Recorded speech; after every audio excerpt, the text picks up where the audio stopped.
বক্তব্য নিঃসন্দেহে আত্মগরিমার প্রদর্শন, মানে খুব একটা আছে না, একটা বিস্তৃত বোধ মানে হচ্ছে যে আপনার নিজেকে খুব প্রসিদ্ধ মনে করা, নিজেকে খুব বড় মনে করা। এর একটি ভালো বাংলা হচ্ছে বিস্তৃত বোধ।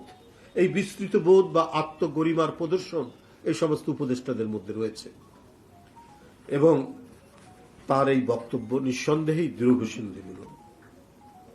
ডক্টর খলিলুর রহমান জনাব তারেক রহমানের রাজনৈতিক বিশ্বাসযোগ্যতা বিনষ্ট এবং জনগণকে বিভ্রান্ত করার এবং মানুষের মাঝে তার মর্যাদা ক্ষুণ্ণ করার হীন উদ্দেশ্য নিয়েই এই বক্তব্য রেখেছেন, যা দুর্ভাগ্যজনক বিভ্রান্তির কবলের মধ্যে পড়ে। তাকে মনে রাখতে হবে, বাংলাদেশ অনির্বাচিত কর্তৃত্ববাদের অনুকূল সমাজভূমি নয়। তিনি তার কথাবার্তায় আচরণে বিগত কিছু দিনে ধরাকে সরা জ্ঞান করতে শুরু করেছেন। তিনি হয়তো দেশি বিদেশি কারো স্বার্থ চরিতার্থ করার মিশনে যুক্ত বলেই প্রতীয়মান হচ্ছেন। শেখ হাসিনার হাতের মুঠোই ছিল ধ্বংসের শক্তি, জনগণ তা প্রতিহত করেছে।